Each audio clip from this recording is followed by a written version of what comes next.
Hello, my name is Ralf Friedrichs. I'm an addiction recovery coach and the host of the Take Your Life Back Today show. As an addiction recovery coach, I want to share something with you. Let me be crystal clear to leave an everlasting impact upon you. Just imagine being buried alive. You're in a coffin, but you know you're not dead. You don't know how to get out of that coffin. You tried lifting the lid, but the enormous weight upon the lid prevents you from opening and getting out. You then try knocking on and banging on that lid, hoping that somebody might hear it, and you might unsettle the dirt, and they will start digging their way down towards you. This is what it's like to find yourself at the lowest point of alcohol and drug addiction. You know you need help, you know you can't do it on your own, but you don't know where to turn. In reality, there are probably people standing right near your grave. You just don't know that. You just think today you're going to die. Usually, though, people don't think about death when they're habitually abusing drugs and alcohol. In order to feed an addiction, you have to be great at repressing the fear of death. I often ask you, my audience, did it ever cross your mind while you're abusing drugs and alcohol that you might just overdose and take something away that God had given you called life? And if that's not selfish enough, you will take the life away from the people that count and love on you most. Mother, father, brother, sister, husband, wife, children, even your grandchildren.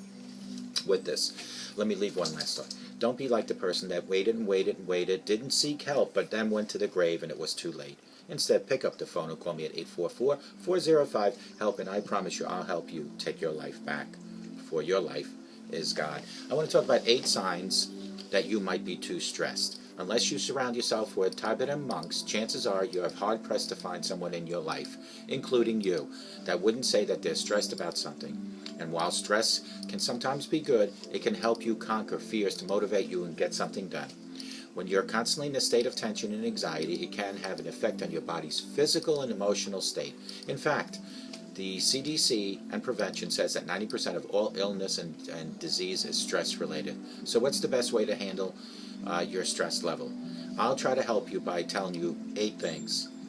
Number 1 is you're perpetually sick and you can't seem to get over it. It seems like every week you've got a cough, a sore throat. You might want to blame your workload or your sneezing coworker. When we are under extreme pressure, our bodies secrete a stress hormone called cortisol that can help us in a short term. This was actually a proven study done by the CDC by a doctor named Colgan. And Colgan says cortisol and other hormones are components of the immune system that, though they help body cope with stress, when the hormones are withdrawn, we become more acceptable to being sick. And the side effects don't end there. Stress can also slow down the wound healing, contributing to reactivation of latent viruses and increase the vulnerability of viral diseases. What you should do is listen to your body when you feel tired or drained and make time for rest and sleep. Whether you recently spent time traveling, finalizing a huge work project, or just had a lot of late dinner meetings all week, allow your body to get that rest and get some sleep. A tired body is not well prepared to cope with stressful situations and wards off all illnesses. Number 2 is you're having trouble concentrating. When you're too overwhelmed to focus on what's in front of you, you can't remember simple things like coworker's name. It could be a sign that you're overworked. Research has it connected to long-term exposure to excess amounts of cortisol to shrinking of the hippocampus, the brain's memory center. Studies have shown that the long-term stimulates the growth of that. So what you might want to do is, if you find that you're experiencing this during the workday, taking a few long inhales and exhales can help when faced with high-pressure situation.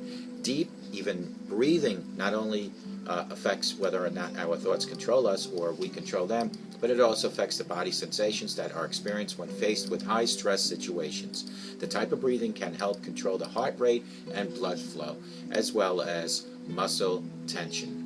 Number 3, you have constant headache that just won't ever go away.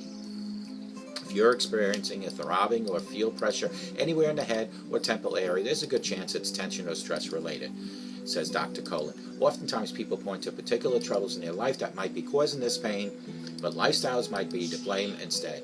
Keep in mind, if your head pain feels like a migraine headache, the worst headache of your life, or a headache that wakens you in the sleep, those are signs of a dangerous health issue, and you should visit the doctor immediately, advises the doctor.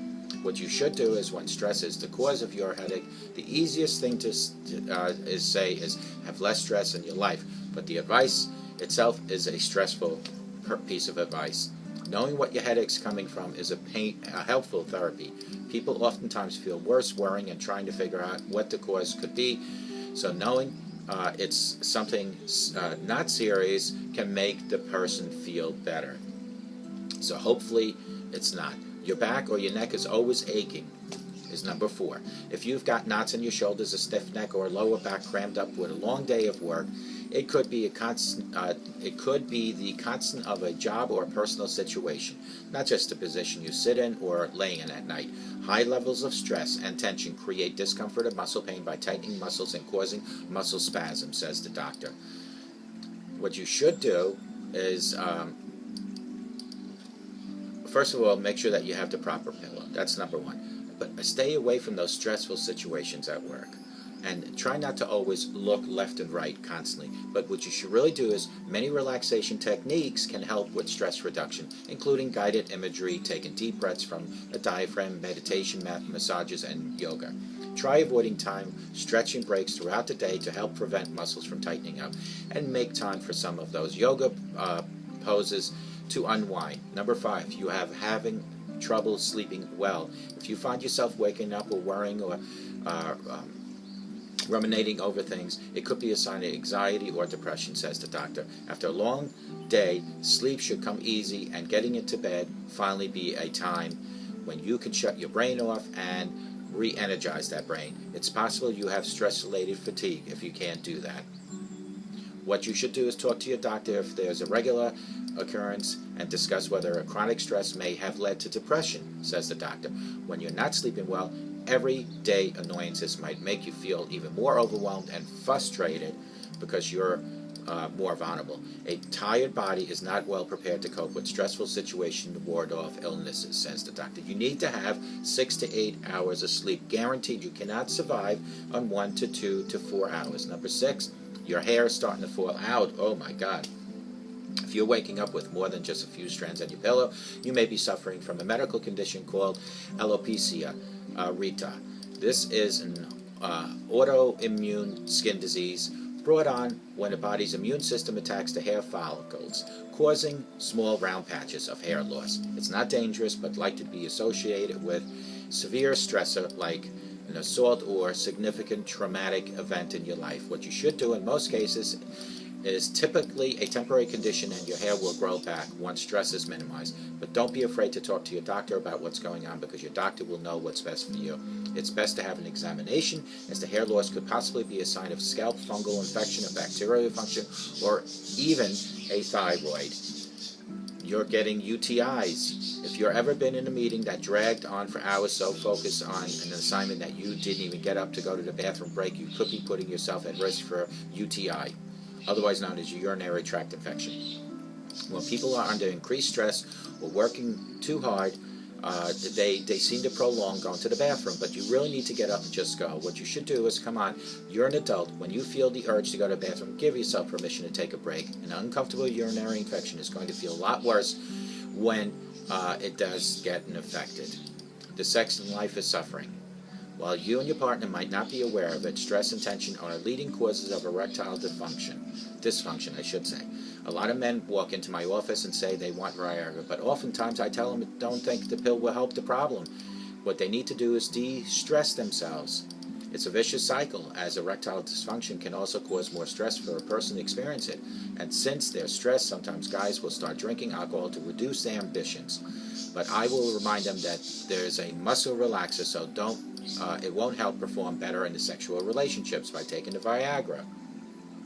What to do? Identify what's causing the problem. I tell patients the body and mind are like significant others. When one doesn't feel good, the other one sympathizes.